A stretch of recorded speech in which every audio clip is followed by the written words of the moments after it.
Hey guys, Coach Luca here. I wanted to come on and talk to you about one of our most important core values we have at the Kettlebell Club, which is the right challenge. So when you're doing a workout or exercising or doing a training program, you want it to be the right challenge for you, meaning that it has to be adapted at your level.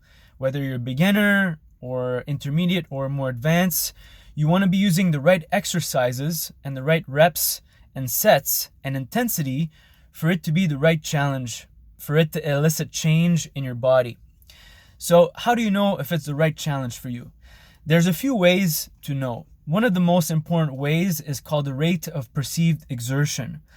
This is what we use all the time at the club, and we call it also RPE for the acronym. So rate of perceived exertion on a scale from 1 to 10, where are you at? How hard is it? 1 being the easiest and 10 being the hardest. Where should you be most of the time? You should be at around a 7 or 8, meaning if you're a 1 or 1 to 5, it may be too easy for you. If it's a 9 or 10, you may be pushing too hard, or you might be struggling towards the end. If you keep it around a 7 or 8, you can keep this up and you could keep the quality very high during your workouts.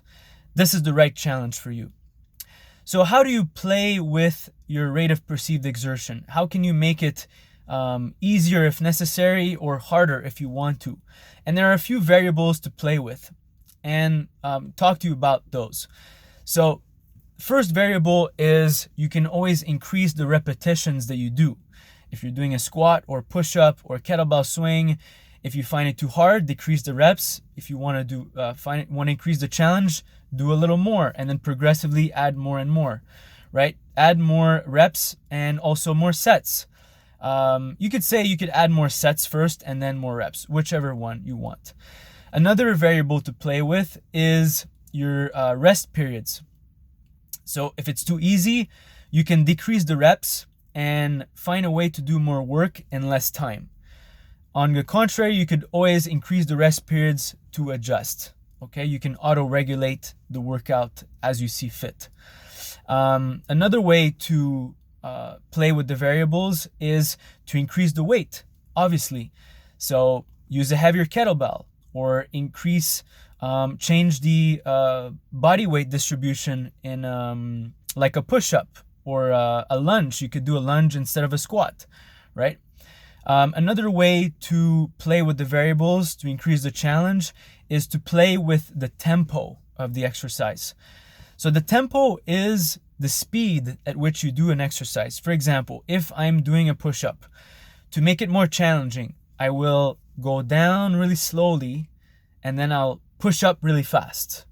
Go down on the eccentric phase, and on the concentric phase, I'll go up fast. That's one way of playing with the tempo. I could add pauses as well during my exercise. Midway through my squats, I'll pause and then come back down, pause at the bottom, and then come up fast. Many ways to do this, guys.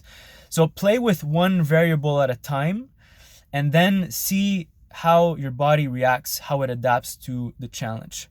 Again, guys, I just want to talk to you about this because it's an important topic, and a lot of people either they struggle or they don't know how to make the workout harder for them during their training.